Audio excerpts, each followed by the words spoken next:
do you feel about the sentencing of Nnamdi Kanu? Do you think it was a fair verdict, or do you think they would have been lenient in some sort of way? To be honest with you, when I saw this news here, I was devastated. I cannot picture what he has done to deserve that kind of sentencing. It's not as if they caught this guy with weapons or something like that. Even the way they brought him back to Nigeria, it was uncalled for. Do you think it was a fair verdict? The injustice was very present in Nnamdi Kanu's case. The way he was abducted, wrongfully convicted, Justice Omotosho ignored, it was quite shocking. People have done 10 times worse. Even our former President Buhari violently said that Nigeria will go on flame, blood will spill. Nobody asked him any questions. The government of Buhari judge that government. That man wrecked that country. The sentencing was very, very harsh. Yeah, Nigeria being Nigeria, the conspiracy was just way too high. Definitely, everybody can see what's happening. It's just sad. I feel so sad. I feel like crying. They made my day so bad. It wasn't a good one. The judge didn't do well. Motosho, he didn't do well. They just concluded, because giving somebody that is innocent life, it doesn't sound well. The verdict the judge read was something that was given to him.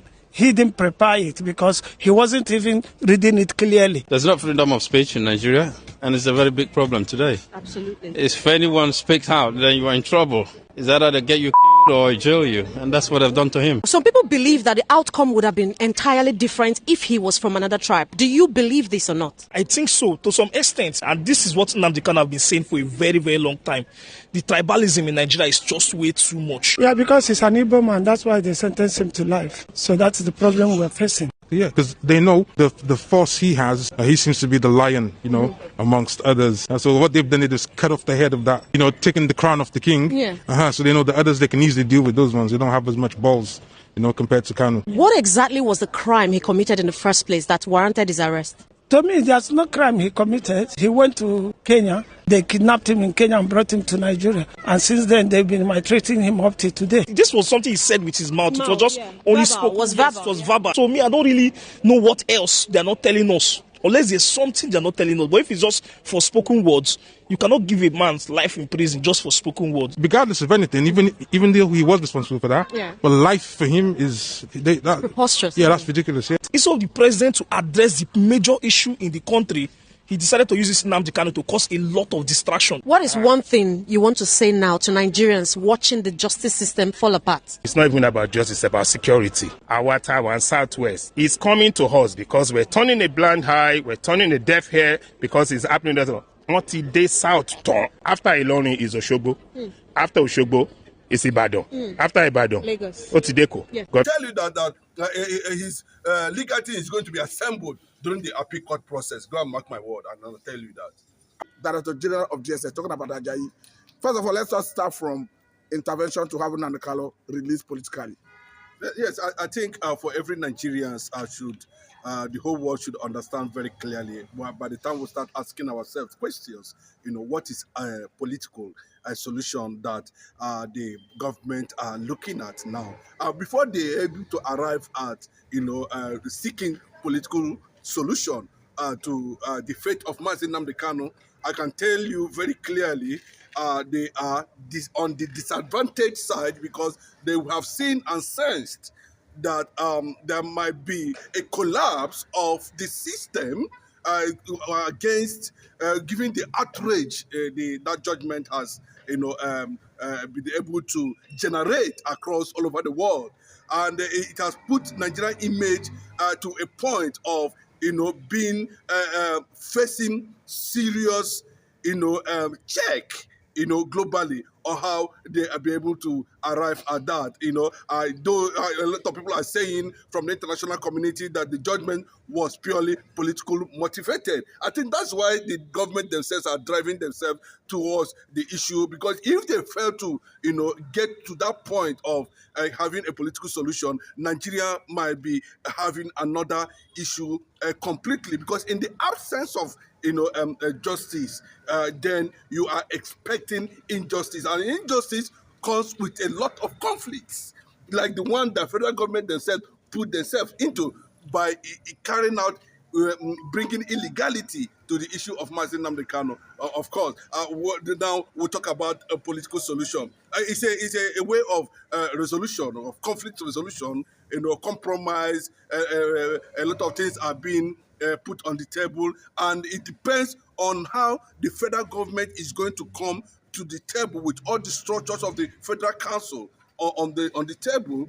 And of course, the other side of the party, opposition party too, coming to the table with all the structures, But from what we are hearing from the man himself, the IPOB leader himself, who has given a certain revelation about the so much talk about political resolution, is that he was trying to say that, anything that will stop Biafra is completely written off from that circle of offering political solution. I don't think that is on the table. I'm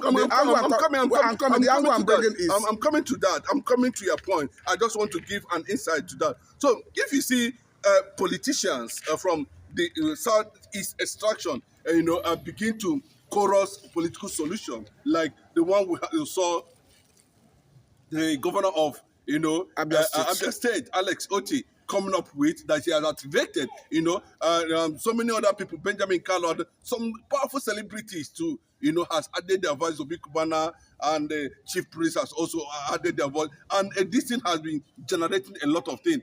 But the first thing remains when they are talking about political solution. I am telling you that the political solution should be seen to be very, very transparent, very well coordinated, articulated, so that it will not collapse to a situation where it will be seen that as a means, to squeeze or kind of, put Mazi Nnamdi Kanu on a very tight corner. But I don't think dropping Biafra agitation is on the table, because I want to believe that Alex Oti want to leverage on his personal closeness, friendship with the president, talking about Senator Amabala. Yes, the fear, the whole, you can see everywhere is just, funny now. The entire Southeast is quiet, and we don't know what that quietness actually means. But when you're talking about it, this is not the first time we are seeing these politicians coming out often and on to talk about they are closer to the president, they are doing this, they are doing that and that, there's going to, Mazi Nnamdi Kanu is going to be free and other,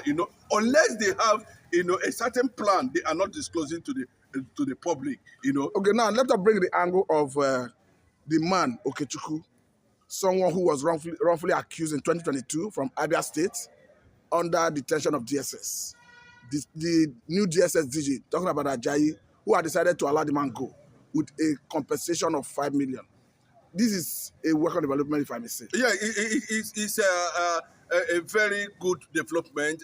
It's a welcome development, as 2023 to date, and I think, they have found out that most of these things we are being carried out of, victimization, not based on law.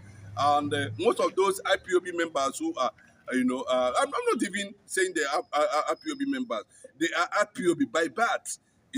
That's the fact. So if you look at it, maybe they find out that there is the structure by which these people were being incarcerated. Let me use that word. Was based on victimization. It was clear that they were wrongly accused. Of course, if he has admitted that, you have admitted that. Okay, you can see it very clearly. Just like where everybody's saying that, Jason Motosho, wrongly passed prison judgment on Mazi Nnamdi Kanu wrongly, and it is generating heat within the political space, both those in the north, both in the east and the west and other. So I think they might have gone behind and start pushing a political solution from the Southeast politicians, and that's what we are talking about. And remember, if you are talking about political solution where it is not favorable to Mazi Nnamdi Kanu, of course, I don't think why the matter still goes to appeal. I don't think Mazi Nnamdi Kanu is actually going to take that. But we look at a situation where conflicts, disagreements, injustice are gotten to a point of, seeking political solution. We must understand that. How did this thing get to this very point where we are talking about political solution? Because the government themselves have sensed, that the judgment did not go down well within the national space and the international space. So they are banditing, or no, they are talking about how they are going to resolve it. Possibly outside court. But I can tell you very clearly that if Bola Ahmed Tinubu actually mean to give to be lenient to Mazi Nnamdi Kanu, we know he knows what he's supposed to do in that regard. So these are just processes that we cannot actually put our confidence to because of our past experiences where we have seen political elites from the eastern Nigeria meeting with the federal government trying to carry out a political solution which consists of negotiations, and all that. And then somewhere along the line, we don't see the federal government coming up, with their own side of reality on the issue. Now, apart from the governor of Abia State talking about LSOT, we have another man talking about Ojo Okalo, a politician in that from Eastern region, who have claimed that he's equally working behind the scene, who attributed some effort to himself with respect to when Nnamdi Kanu was released in sometime 2017. According to him, equally working behind the scene. Let me just tell you very clearly, most of these guys might be coming out to just put up a story, try to see to win the heart of the Igbos. Yes, but in reality, they might not be doing anything about it. That just see, they will just but why is it that most people politics with the imprisonment and the why is it that most people believe LSOT when LSOT speaks? I think to a certain level, I remember before this judgment was passed, LSOT has also made similar statement that is making sure when the elders of our Faruku kingdom paid him a courtesy visit and demanding that Mazi Nnamdi Kanu should be released unconditionally. Please mark that word, unconditionally. And he also made statement that Bola Ahmed Tinubu is his friend and they are working on it and all that. So you begin to have a series of but the only thing at that point that is actually pushing the federal government to start marketing political solution to Nnamdi Kanu's case is that the judgment do not go down well. I ask this question because people have spoken about political solution before, but hence it came from LSOT. People now believe, particularly people from eastern part of the country. Yes, so what is in LSOT that is not in other people? Yes, the thing is that LSOT has shown some level of integrity and credibility in his government. And he has been able to consider the fact that Mazi Nnamdi Kanu also came from Abia State, And remember, too, that the Agocha, who happens to be Mazi Nnamdi Kanu constituent, in that regard, has also made a certain statement that, they are going to exploit other means, including political solution, But I don't know how they are going to come up with it, how they are going to align, coming together and other, sensing, the silence of the youth of the Eastern Nigeria reacting to, that kind of judgment that was not based on law. But if you look at what Alex Otti is trying to do at this point in time, I think he's trying to play that role that, after all, Mazi Nnamdi Kanu came from Abia State. I am his governor. And at this point, and perhaps leveraging on his personal relationship with Tinubu. I don't know how that is going to play off at the end of the day. Yes, because when he was the MD of Diamond Bank and he had this relationship with Bola Ahmed Tinubu. I don't know whether that will also lead to an extent where he want to decamp to APC, just for Mazi Nnamdi Kanu to be released. It will be it will be something that is more than a sacrifice in that regard, because they've come to find out that millions and millions of people love Mazi Nnamdi Kanu, and he has a lot of followers, and the calm we are seeing currently in the eastern part of the country is very, very dangerous currently now going on. And you can see flashes of anger from the youths, regarding how that judgment was actually passed, and also the international pressure on how that judgment was also passed. So if you look at how Omotosho was able to codify that judgment not based on not even extant law or repeat law. So it tells you that it was purely a political judgment, and it requires a political solution. A political judgment that requires a political solution. Well spoken indeed. But should the man LSOT decide to go to APC for the sake of Nnamdi Kanu, you have the belief that Nnamdi Kanu worth it? Nnamdi Kanu is the most popular personality in Nigeria now and beyond, and he has loyalty of over 85 million people. And the fact still remains that I don't think there's any Eastern politician that is as popular and loved. That's one thing we must understand, and who represents the burden of every Biafran, both within and outside. So Mazi Nnamdi Kanu is not seen just as a freedom fighter. He's seen as the symbol of Christian persecution in Nigeria. He's also seen, as a symbol of a personality questioning the continuation of injustice in Nigeria, and of course, to an extent, the level of political marginalization of the Igbo tribe in Nigeria, which is very, very, very 100%, significant. So, but the fact is that we did not, who are also being part of this orchestrated judgment, be able to allow Bola Ahmed Tinubu to take a political solution in releasing Mazi Nnamdi Kanu unconditionally, without affecting his ambition and the votes he's going to get from the North.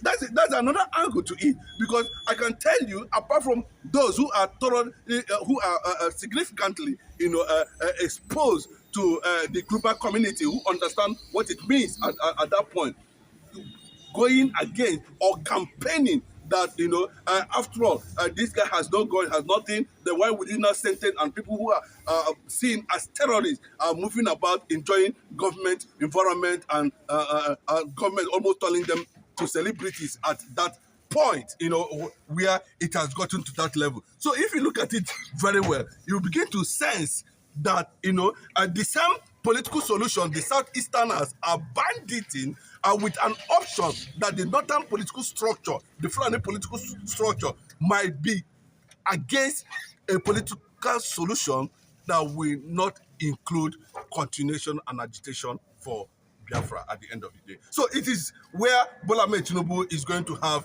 a very tight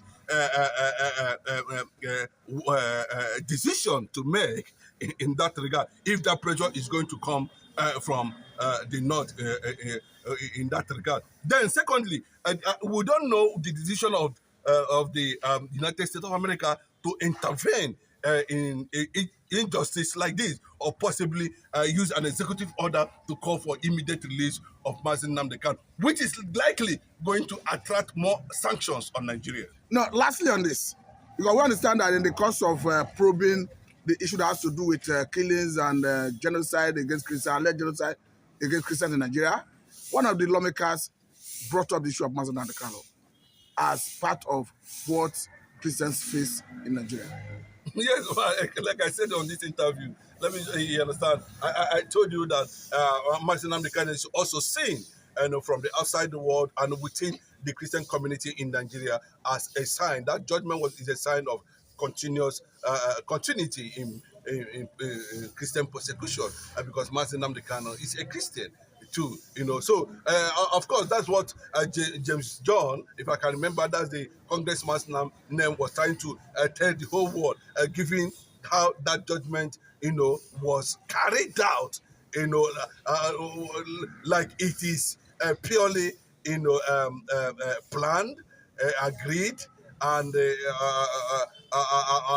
they decided to, unleash that kind of political judgment to the issue of Mazi Nnamdi Kanu. So the Nigerian government, the federal government, might be seeing a situation, where they actually shot themselves on the leg, because they don't know actually the consequences of what this judgment is going to come about.